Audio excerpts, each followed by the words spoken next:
사람의 자기 관리에 대해서 함께 또 생각하며 우리가 하나님 앞에 어떻게 살아갈 것인가, 또 하나님의 백성으로서 어떤 삶을 살아갈 것인가를 함께 생각하는 시간이 되기를 바랍니다. 잠언이 제시하는 지혜는 우리의 실상에서 아주 구체적인 실천 사항들이 많이 있습니다. 그래서 우리가 이 잠언의 충고를 또 잘 맹심하면서 살아갈 때 우리의 인생의 여러 가지 어려운 것을 또 잘 극복할 수가 있고 또 실수를 많이 줄일 수가 있는 것입니다.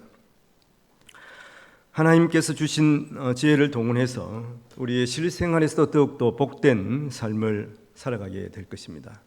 오늘 말씀에서는 구체적으로 우리가 특히 보정을 쓰지 말고 또 게으르지 말고 특히 또 여러 가지 하나님께서 싫어하시는 것들을 말씀하고 있습니다.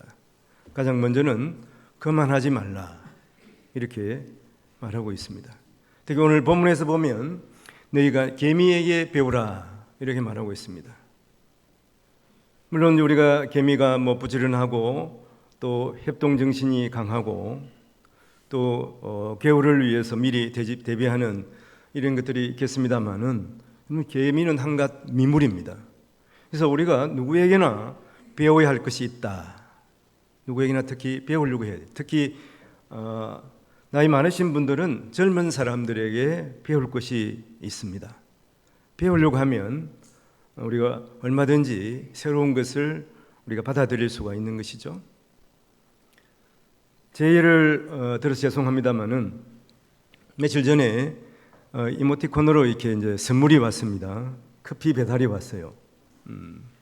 간혹 가다가 이제 커피도 이렇게 배달을 해주고 직접 갖다 주는 것이 아니라 이제 휴대폰에 이 커피 2잔 선물이 온 거예요. 그 위에 보면은 피자 배달도 간혹 옵니다. 선물도 오고 또 통닭까지 요새는 배달이 되더라고요. 근데 통닭은 안 시켰으면 좋겠어요. 통닭 배달은 좀 아닌 것 같아요. 왜냐하면 가서 이제 이렇게 휴대폰을 내밀고 통닭을 받으면 좋은 통닭이 아니더라고요. 이렇게 생각했던 것보다 더 좋지 못한 거예요. 그래서 저는 사실은 그런 선물을 받을 때 나는 이런 선물 별로 안 좋아한다. 그리고 이런 선물 보내지 말라. 그러면서 이제 반납을 시키는 경우도 있었거든요. 그런데 이 커피 배달은 가서 이게 주로 유명 브랜드 커피이기 때문에 가서 한 잔씩 또 이렇게 서로 즐기는 것도 괜찮지 않나. 너무 사실은 커피값이 비싸긴 해요. 가서 보면 4,000원, 5,000원 하니까 그런 생각도 듭니다. 그래서 이런 선물을 받으면 또 감사하게 받고 또 아주 간혹가다 한 번씩 비싼 커피도 한번 들어보면 좋겠습니다. 그리고 은행에 가면 이제 돈을 이체하는 은행 웹을 깔게 되면 아주 간편하게 우리가 돈을 다른 사람에게 보내거나 또 받는 것도 할 수가 있습니다. 이건 나는 이게 불편해서 이런 거 사용하지 않는다 그러면 그래서 직접 은행에 가잖아요. 은행에 가서 이제 돈을 이제 그 단말기에서 뽑으면 또 많이 이렇게 혹시 또 많이 보낼 수도 없고 받을 수도 없어요. 그래서 은행 직원한테 가서 이렇게 해서 이체를 보내거나 받게 되면은 수수료가 장난이 아닙니다. 상당히 많은 수수료를 지불해야 되는 것이죠. 그러나 이런 지불하고 받는 이런 프로그램을 휴대폰에 넣으면 어떻습니까? 그냥 집에서 얼마든지 간단하게 한 몇십 초 안에 여러 수천만 원도 보내고 받고 할 수 있는 것을 우리가 알 수가 있습니다. 아무런 또 경비도 없어요. 비용도 없습니다. 얼마나 간편한지 모릅니다. 근데 이 대신에 이런 것은 또 잘 관리를 해야 되긴 합니다. 하지만 우리가 편리하게 사용할 수가 있는 것이죠. 어떤 것이 이런 것들은 우리가 잘 모르면 젊은이한테 물으면 금방 또 가르쳐 줍니다.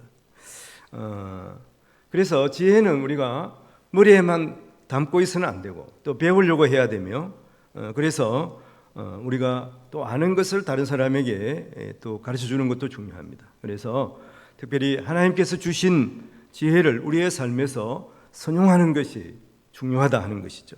특별히 이 잠언서에서 이번에 배우는 것은 무엇입니까? 지혜가 머리에만 담고 있는 것이 지혜가 아니에요. 그것을 실천하는 데까지 나아가야지 그것이 바로 지혜로운 사람이다 하는 것입니다. 먼저 오늘 구체적으로 말씀하는 것이 돈 관리를 잘 해야 된다 이렇게 말하고 있죠. 오늘 6장 1절 2절에 보면 내 아들아 네가 만일 이웃을 위하여 담보하며 타인을 위하여 보정하였으면 내 입의 말로 네가 얽혔으며 내 입의 말로 인하여 잡히게 되었다. 올무에 잡힌 거다. 담보를 쓰는 순간 이제 올무에 씌인 것이다 이렇게 말합니다. 이 솔로몬의 이 잠언인데 솔로몬이 이 아들들에게 이 돈 관리를 잘해야 한다고 말씀하면서 가장 먼저 이 담보를 서지 말라, 보증을 서지 말라는 것부터 시작을 하고 있습니다. 사실 우리 성도들은 대부분 성실하게 일하고 정직하게 돈을 벌어서 사용하고 있을 것입니다. 그리고 하나님께서 복 주셔서 우리에게 주신 이러한 또 물질, 재물들을 지혜롭게 사용해야 하는 것이죠. 지혜가 없으면 돈을 벌 수 없어요. 저축할 수도 없습니다. 저축하지도 않습니다. 그러나 또 중요한 것은 지혜가 없으면 평생 피땀을 흘려서 번 돈이 순식간에 사라져버리기도 한다는 것이. 다른 사람을 위해서 보증을 서지 말라 그랬는데 보증을 쓴다 하는 것은 이제 그 사람을 위해서 그 사람이 지금 힘든 그런 상황이 있잖아요. 그 사람이 부탁을 하는 거예요. 그러니까 매정하게 야 보증은 쓸 수 없어. 참 이러기가 또 죄송한 경우가 있지 않겠습니까? 특별히 나에게 보증을 써달라고 하는 사람들은 나와 가까운 친척이거나 아주 가까운 친직이나 그래요. 교회 안에서도 그런 사례들이 있습니다. 그래서 교회 안에서도 이게 사고가 나는 사례가 사기를 당하는 경우도 있더라고요. 저도 직접 봤어요. 서울의 큰 교회인데 거기 이제 하여튼 사업을 하시는 분이 그 교회에 왔어요. 그래서 성금도 많이 하고 결국은 장로님이 됐거든요. 장로님이 됐는데 저 사업이 쪼달리니까 그런지 하여튼 성도들에게 돈을 빌리기 시작한 거예요. 목사님도 결국은 돈을 빌려 주셨더라고요. 그래가지고 이 빚이 쌓이고 사업이 안 되니까 어떻게 했겠습니까? 사람들은 이야기를 못하고 그냥 잠적해버린 이런 경우가 있어서 직접 봤어요. 그래서 한동안 그 목사님이 얼마나 곤욕을 치렀는지 자기도 이제 돈을 잃었지만 성도들이 누굴 원망합니까? 목사님을 원망하는 거예요. 그분이 목사님을 통해서 이야기를 하는 거예요. 이렇게 해서 사업을 위해서 좀 투자를 하시라고. 그래서 하여튼 보증 서는 거는 조심해야 되는데 가까운 사람이 이렇게 부탁을 하면 거절하기가 힘들어요. 어떻게 해야 되겠습니까? 내가 줄 수 있는 가용의 돈을 그냥 주는 것이 좋습니다. 주는 것이 좋아요. 왜 그러냐 하면은 그 사람이 양심이 있고 또 잘 되게 되면 어떻게 됩니까? 여러분 한 배만 그러니까 가령 100만 원을 줬다. 그러면 100만 원만 주겠습니까? 돌려주겠습니까? 더 많은 것으로 하여튼 갚을 거예요. 그래서 그냥 주는 게 없습니다. 그러나 그 사람이 은혜를 잃어버리는 경우도 잊어버리는 경우도 있겠죠. 그런데 어떡하겠습니까? 그리고 성경적으로 여러분 가난한 사람을 도우는 것은 그것은 옳은 것입니다. 사실 오늘 봉헌사에 그런 말이 있거든요. 신명기 14장 14절 15절인데 공궁하고 빈한한 품꾼은 너희 형제든지 내 땅 성문 안에 우거하는 객이든지 학대하지 말라 그랬어요. 그리고 품삯을 당일에 주고 해진 후까지 미루지 말라. 이는 그가 가난함으로 그 품삯을 간절히 바랍니다. 하루 벌어서 하루 먹고 사는데 그 품삯을 주지 않으면 어떻게 되겠습니까? 그래서 간절히 오늘 주기를 바라는 것이죠. 근데 안 주면 어떡합니까? 안 주면 물론 그 사장에게 왜 안 주냐 항의할 수도 있지만 항의하면 내일 일을 안 시킬까 봐. 어떻게 합니까? 집에 가가지고 또 가족들과 함께 굶으면서 누구에게 호소하는 거예요? 하나님 아버지 오늘 일했는데 먹을 것이 없습니다. 그러면 하나님께서는 그 책임을 누구에게 묻는 것입니까? 그 주인에게 묻는 거예요. 오늘 일을 했으면 오늘 품삯을 줘서 그 사람 먹고 살게 해야 된다는 것입니다. 그래서 그가 너를 여호와께 호소하지 않겠느냐 하는 것입니다. 그러면 그것이 누구 죄가 되느냐? 바로 네 죄가 된다. 이렇게 말하는 것이죠. 하나님께서 그 죄의 벌을 네게 물으신다. 이렇게 말씀합니다. 그래서 할 수 있는 한 우리가 다른 사람을 도우는 것이 좋습니다. 그럼 그 사람이 갚지 않더라도 그건 누가 갚아주는 거예요? 하나님께서 우리에게 갚아주시는 것이죠. 그래서 혹 그 사람이 이렇게 은혜를 알고 갚게 되면 어떻습니까? 그 사이가 예전보다 더 돈독하게 되는 것입니다. 그러나 보증을 쓴 경우에는 어떻습니까? 어려운 경우가 되면 사람도 잃을 뿐만 아니라 경제적으로도 큰 손실을 당하게 되는 것이죠. 큰 손실을 당하고 집도 잃고 모든 것이 이제 상실하게 되는. 그러면 물론 자기도 공경을 당하지만 누가 공경을 당합니까? 그 가족이 공경을 당하는 거예요. 아버지 때문에 자녀들이 그냥 길바닥에 내하게 되는 것입니다. 그러면 부모로서의 책임을 다하지 못하는 것이죠. 가장은 그 가정의 자녀들을 책임을 져야 되잖아요. 함부로 보증을 서게 되면 물론 그 당시에는 뭐 서로 좋아하겠죠. 너 의리 있는 인간이다. 너밖에 없다. 그러지만 그 사람이 갚지 못하게 되면 떠나버리면 의리도 잃고 사람도 잃고 돈도 잃고 가족에게 엄청난 고통을 가하게 되는 것이. 먼저는 우리가 물질을 잘 관리해야 한다 하는 것입니다. 우리나라가 아주 힘들 때가 있었습니다. 그때 도산 안총호 선생님은 자신의 번 것의 30%는 저축을 하라고 권유했습니다. 그리고 이것을 지혜롭게 돈을 관리하도록 그렇게 말한 거예요. 도산 안총호 선생님은 아주 믿음이 좋으신 분 아니에요? 여러분 얼마나 지금 저축하고 있습니까? 힘들지만 30%는 저축을 하시기 바랍니다. 참 우리의 삶에서 지혜가 필요한데 저축할 뿐만 아니라 또 지혜롭게 그걸 잘 관리해야 돼요. 옛날 어느 임금님이 지혜로운 세자빈을 세우기 위해서 전국에 방을 붙였어요. 지혜로운 세자빈을 이제 간택하겠다. 잘생긴 세자빈이 아니에요. 그래서 수많은 처녀들이 세자빈이 되기 위해서 이제 그 간택에 응했습니다. 그래서 다 이렇게 할 수는 없고 테스트는 할 수는 없고 그래서 10명을 뽑았어요. 10명을 뽑아가지고 이제 테스트를 하는 겁니다. 임금님께서 쌀을 한 대박 주면서 이걸 가지고 한 달 먹고 와라. 이것만 가지고 한 달을 살고 와라 하는 거예요. 그래가지고 고민하면서 이제 10처녀가 돌아갔습니다. 그래서 한 처녀는 나름대로 깨를 냈습니다. 그래서 쌀을 불려가지고 하루 한 끼씩만 먹는 거예요. 그래서 한 달을 나름대로 버틸 수가 있었다고 하는 거예요. 아주 지혜롭죠? 그러나 힘이 없고 기진맥진할 수밖에 없죠. 그 어떤 여인은 나름대로 아껴서 먹다가 결국은 쓰러졌다고 하는 것이죠. 그런데 그 10명 중에 한 여인은 한 달이 지나서 쌩쌩하게 건강한 모습으로 돌아왔어요.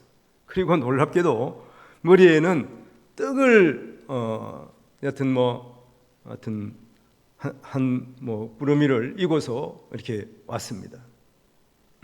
그러면서 임금님 이제 떡을 했습니다. 떡을 들어보세요. 그러니까 임금님이 어떻습니까? 화를 내는 거예요. 아니 지금 내가 한 대박으로 한 달을 살고 지금 오라고 그랬는데 너는 어떻게 이렇게 한 대박이 넘는 떡을 만들어 왔느냐? 지금 나를 지금 놀리느냐? 임금님이 그렇게 말하니까 이 여인이 웃으면서 이렇게 말하는 거예요.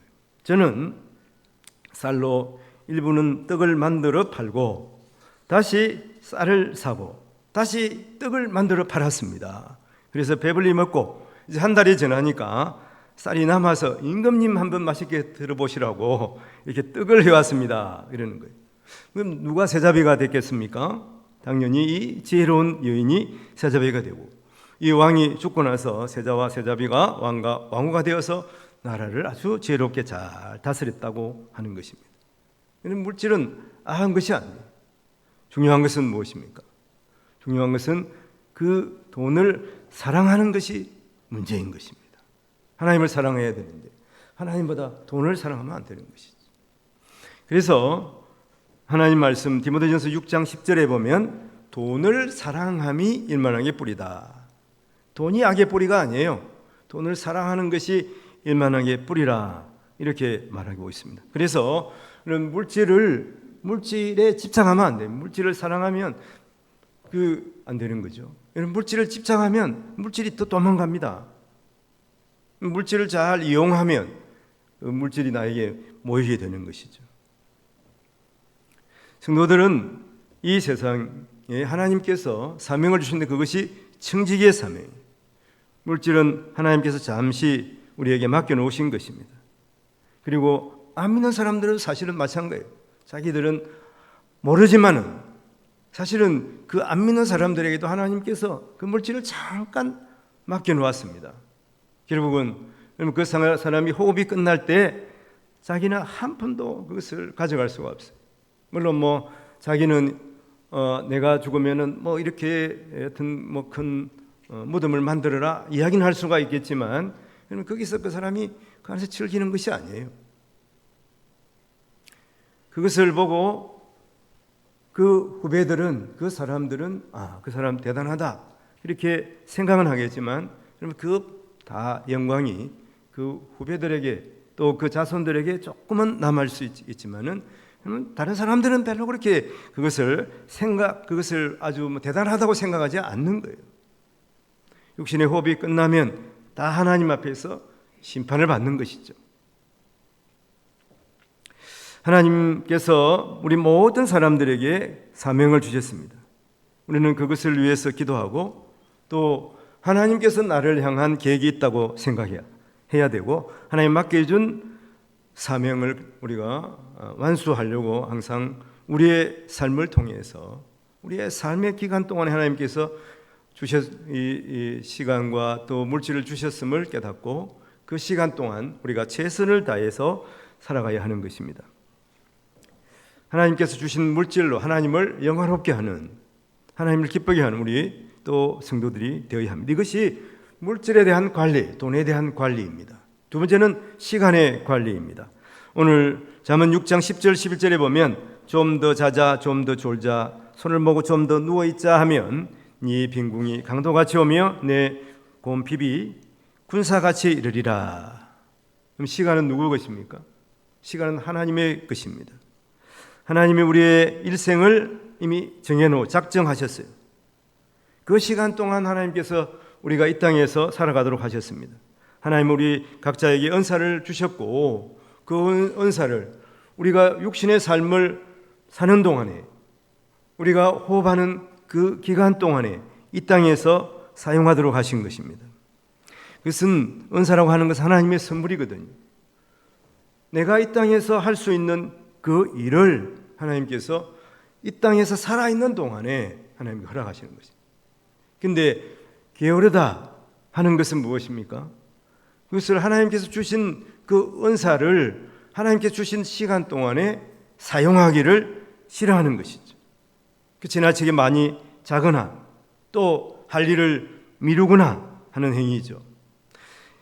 게으름은 그러므로 스스로 잘할 수 있는데도 불구하고, 하나님 주신 그 은사가 있음에도 불구하고 그 능력을 발휘하지 않는 것입니다. 태만한 것이죠. 그러니까 하나님께 주신 사명을 망각하는 행위가 바로 게으름이다 하는 것입니다. 그래서 그 게으름의 결과는 어떻게 나타납니까? 오늘 말씀에서 보면 가난과 빈곤한 삶으로 나타날 것이라고 이렇게 경고하고 있는 것입니다. 여기서 말하는 빈곤은 물론 우리가 물질적으로 아주 공평한 것을 말하고 있겠습니다만은, 한편 하나님의 자녀들에게는 어떻습니까? 영적인 부유함을 누리지 못하게 되는 것을 말하는 것입니다. 그래서 성경은 개미에게 배우라 이렇게 말하고 있습니다. 잠언 6장 6절에 게으른 자여, 개미에게 가서 그가 하는 것을 보고 지혜를 얻어라 이렇게 말하고 있습니다. 앞에서 개미에게 배우라 하는 것은 우리가 만나는 누구에게나 어떤 또 사물을 통해서도 우리가 배울 수가 있는 것이지만, 한편 이제 게으름에 대해서 개미에게 배우라 하는 것은 무엇입니까? 개미가 그만큼 부지런하다는 것. 부지런하다는 것은 겨울 동안 먹을 것을 여름 동안에 열심히 일해서 준비를 하는 거예요. 그리고 서로 협동합니다. 그리고 중요한 것은 감독자가 없어도 부지런히 자기가 맡은 일을 하는 거예요. 이것은 무엇입니까? 이것은 하나님께서 주신 사명이 있어요. 그것은 개미에게 있어서는 본성입니다. 본성대로 행하는 것이죠. 부지런히 일하는 것입니다. 그럼 우리 사람은 어떻습니까? 개미와는 결코 비교할 수 없는 너무나 존귀한 존재가 사람이지 않겠습니까? 그러니까 우리가 서로 사랑하고 서로 화목하고 협력하고, 특별히 하나님께서 원하는 것이 무엇인가 선한 일을 이루면서 살아가야 하는 것입니다. 다시 말하지만 여러분, 게으르다 하는 것은 하나님의 뜻을 어기는 죄입니다. 성도인 우리에게도 부지런히 살아가도록 하셨어요. 예수님께서도 이것을 특별히 강조하셨습니다. 달란트 비유에서 보면 특히 한 달란트 받은 그 사람이 그 돈을 땅에다 묻어두지 않았습니까? 예수님께서 그를 책망하십니다. 책망하실 때 악하고 게으른 종아 이렇게 말합니다. 마태복음 25장 26절에 그 주인이 대답하여 이르되 악하고 게으른 종아, 나는 심지 않은 데서 거두고 헤치지 않은 데서 모으는 줄로 네가 알았느냐. 악하다 하는 말과 게으르다 하는 말을 주님께서 동시에 쓰고 있다는 것입니다. 이것은 여러분, 악한 것, 게으른 것이 악한 것이라고 말하고 있는 것이죠. 즉 게으르다 하는 것은 죄라고 말하는 것입니다. 그러므로 성도인 우리는 이 게으름을 벗어나야 열심히 주님께서 나에게 맡기신 사명이 무엇인가 그것을 생각하면서 열심히 그 사명을 감당해야 하는 것이죠. 이럴 때 하나님께서 우리를 칭찬하시는 것이죠. 예수님께서 5달란트, 2달란트 받은 그 사람들에게 어떻게 칭찬합니까? 마태복음 25장 23절에 보면 그 주인이 이르되 잘하였도다 착하고 충성된 종아, 네가 적은 일에 충성하였으며 내가 많은 것을 내게 맡기리니 내 주인의 즐거움에 참여할지어다. 우리에게 주어진 시간, 또 우리에게 주어진 재능, 이것은 하나님의 선물입니다. 사명을 위해서 매 순간 최선을 다하는 우리 성도들이 되어야 합니다. 특히 에베소서 5장 16절 17절에 보면 세월을 아끼라 때가 악하니라. 그러므로 우리 썩은 자가 되지 말고 오직 주의 뜻이 무엇인가 이해하라. 이렇게 말해요. 세월을 아끼라 때가 악하니라. 이것으로 끝나지 않아요. 그 다음에 말씀에 어리석은 자가 되지 말고 주의 뜻을 분별하라 하는 것이. 이 의미는 무엇입니까? 자기에게 주어진 시간을 꼼꼼히 체크해보고 허튼 시간, 허비하는 시간들을 줄여야 하는 것을 말하고 있는 것입니다. 구체적으로 생각해 보면 여러분, 우리가 허비하는 시간들이 얼마나 많습니까? 그 시간들을 잘 선용해야 됩니다. 특별히 하나님의 백성들은 하나님의 말씀을 항상 묵상해야 되는 것이죠. 지금 가을이잖아요. 가을 어떤 생각이 듭니까? 놀러 가기 참 좋은 날씨네. 물론 여기 계신 분들은 그런 생각을 안 하고 주일날 하나님 앞에 예배해야지 그런 생각을 하겠습니다만은, 이 가을날 사실은 하나님의 말씀 보기에 얼마나 좋은 계절이에요. 기도하기에 얼마나 좋은 계절입니까? 추워서 내가 기도하기 힘들어, 너무 더워서 이거 말씀을 읽어도 머리에 들어오지 않아, 이런 핑계를 댈 수가 없습니다. 하나님께서 우리에게 주신 사명을 감당하기 위해서는 이 지혜의 책 성경을 우리가 날마다 읽고 묵상해야 되는 거예요. 하나님께서 나에게 어떤 은혜와 복을 주셨는가, 그것을 생각하면서 하나님 앞에 기도하면 하나님께서 더 큰 지혜를 주십니다. 그래서 우리가 하나님의 사명을 감당하면서 살아가도록 도와주시는 것입니다. 구체적으로 생각해 보십시오. 내가 이 가을에 어떻게 하나님 말씀을 보면서 또 하나님께서 주신 은혜가 얼마나 큰가 생각하고 또 기도하면서 또 하나님의 뜻이 무엇인가를 분별하는 우리 성도들이 되어야 합니다. 아침에 일어나면서 하나님께서 주신 하루를 내가 어떻게 선용할 것인가, 그리고 잠자리에 들면서 오늘 베푸신 주의 은혜가 얼마나 큰가 기도하면서 또 잠자리에 드시는 우리 성도들이 되시기를 바랍니다. 그래서 지혜로운 사람들은 자신의 행동을 점검하고 행동까지도 관리하는 거예요. 오늘 14절 말씀해 보면 그의 마음에 패역을 품으며 항상 악을 꾀하여 다툼을 일으키는 자, 이게 지혜 없는 사람의 모습입니다. 사실 회개가 무엇입니까? 회개는 우리가 잘못했다고 생각하는 것에서 끝이면 안 되는 거예요. 잘못을 깨닫고 돌아서는 데까지가 회개입니다. 돌아서서 잘못된 길에서 되돌아서서 옳은 길로 가는 것이 회개입니다. 회개. 삭개오가 예수님을 만나고 구체적으로 자신의 잘못을 깨닫고 돌이키는 거죠.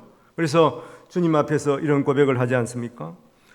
누가복음 19장 8절에 삭개오가 서서 주께 여짜오되 주여 보시옵소서 내 소유의 절반을 가난한 자에게 주겠사오며 만일 누구의 것을 속여 빼앗은 일이 있으면 내 갑절이나 갚겠나이다.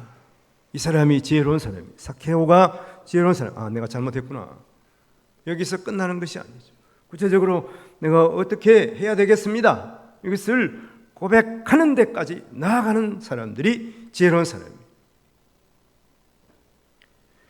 그러므로 지혜는 머리에 간직하는 것만이 아닙니다. 지혜를 깨닫고 행동으로 옮기는 것이. 그럼 그 사람의 지혜는 어떻게 나타납니까? 그 사람의 행동을 통해서 그 사람의 지혜가 세상에 드러나게 되는 것입니다. 여러분, 지혜로운 사람 어떻게 행동합니까? 오늘 말씀에서도 그랬습니다만은 예수님을 만난 사람이 지혜로운 사람이에요. 우리는 다 예수님을 만났습니까? 지혜로운 사람이 되어야 돼요. 그리고 구체적으로는 예수님이 하나님이 싫어하는 것을 하지 않는 것입니다. 하나님이 기뻐하시는 일을 행하는 자가 지혜로운 자라고 하는 것이죠. 악을 행하는 사람들은 마음에 패역한 생각을 품고 악을 행합니다. 오늘 12절 13절에 보면 불량하고 악한 자는 구부러진 말을 하고 다니며 서로 눈짓을 하고 서로 발로 뜻을 보이며 손가락질을 하고, 악한 자들은 악한 자들끼리 서로 막 눈짓을 하고 막 이렇게 하자 이렇게 하자 손짓을 하고 그런다고 하는 것이죠. 악을 행합니다. 그래서 악을 성공시키게 되면 스스로 좋아라, 이게 우리가 깨를 내 가지고 성공했다 이렇게 생각하지만 이 사람들은 한순간에 멸망하게 되는 것이죠. 오늘 15절에 그러므로 그의 재앙이 갑자기 내려 당장에 멸망하여 살릴 길이 없으리라. 하나님께서 다 보고 계시고 결국은 멸망하게 만드시는 거예요. 악을 행하면 안 되는 것입니다. 다음 오늘 읽지 않았습니다. 그 다음 본문에 보면 하나님께서 싫어하는 것들을 솔로몬이 열거합니다. 다 17가지 되는데 다 말씀드릴 수는 없고 한번 17절 18절 읽어보시면 좋겠는데, 그 중에 첫 번째가 교만한 눈이에요. 곧 교만한 눈과 거짓된 혀와 무죄한 자의 피를 흘리는 손과, 이렇게 말하고 있어요. 그러니 하나님께서 가장 싫어하는 것이 교만한 것입니다. 아무리 자기가 교회 일을 또 열심히 하고 하나님을 나름대로 기쁘시게 한다고 하지만 교만하게 되면 하나님의 버림을 받고 하나님께서 가장 싫어하는 사람이 되는 것이죠. 이 죄가 가장 먼저, 이 교만의 죄가 어디에서 왔습니까? 아담과 하와로부터 온 것이에요. 창세기 3장 5절에 보면 너희가 그것을 먹는 날에는 너희의 눈이 밝아져서 하나님과 같이 되어 선악을 알 줄을 하나님이 아심이니라. 이 사탄이 이렇게 유혹을 합니다. 그러니까 아담과 하와가 어디에 넘어간 것이죠? 하나님까지 된다, 하나님처럼 된다. 이 마귀가 유혹하는 여기에 이 교만의 죄에 걸려서 결국은 선악과를 따먹게 되는 것이죠. 마치 자신이 하나님인 양 판단하고 자기 생각이 항상 옳다고 믿는 행위는 바로 그만한 것이죠. 이런 행위는 한순간에 멸망하게 되는 거예요. 하나님께서 결코 용서하지 않습니다. 혀, 손, 발, 마음의 이르까지 온몸을 통해서 저지르는 죄가 있지만 교만한 자에게는 하나님께서 진노하시는 것이죠. 데살로니가서 5장 22절에 보면 악은 어떤 모양이라도 버려라 이렇게 말합니다. 하나님이 미워하시는 것이라고 생각합니다. 하나님이 싫어하시는 것이라고 생각되면은 그 모양이라도 버리라고 이렇게 권고하고 있는 것이죠. 여러분, 그러므로 결코 그만하고 사악한 자들을 본받으면 안 돼요. 그들이 잘 된다고 해서 그들을 부러워해서는 안 되는 것입니다. 악인이 번성하는 것을 보면서 그것을 부러워하면 안 되는 것이죠. 그것은 결국 하나님의 심판을 자초하게 되는 것입니다. 성도는 아름다운 말과 행동을 통해서 거룩한 하나님의 백성이 됨을 온 세상에 알리하는 것이죠. 성도의 아름다운 행위로 하나님의 거룩한 덕을 선포하는 우리 성도들이 되시기를 바랍니다. 오늘 말씀을 정리해 보겠습니다. 하나님은 이 지혜를 창조 원리에 심어 놓았어요. 온 세상을 창조하기 전에 하나님께서 지혜를 먼저 창조하셨습니다. 지혜를 먼저 있게 하신 거예요. 그래서 하나님께서는 지혜로 온 세상을 창조하신 것이죠. 물론 하나님의 지혜로 하나님께서 말씀으로 온 세상을 창조하셨습니다. 그래서 창조 원리에는 이 지혜가 있어요. 지혜는 오늘 말씀에서 뭐라고 그럽니까? 부지런하라 말씀, 부지런하라. 그래서 온 세상 만물은 다 자기의 사명을 가지고 부지런하게 일합니다. 작은 민물 하나도 그 사명이 있어요. 자기 위치에서 이것을 행함으로 말미암아 온 세상이 원활하게 돌아가는 거예요.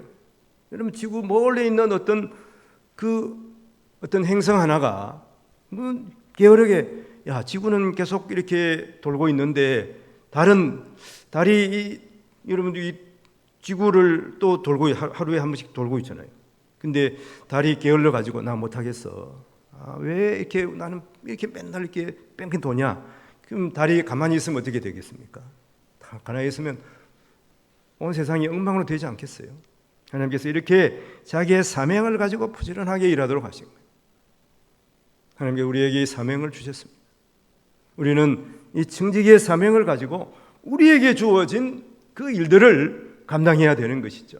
오늘 말씀에서처럼 우리의 돈을 잘 관리해야 되는 것이죠. 그리고 우리의 시간을 잘 관리해야 되는 것입니다.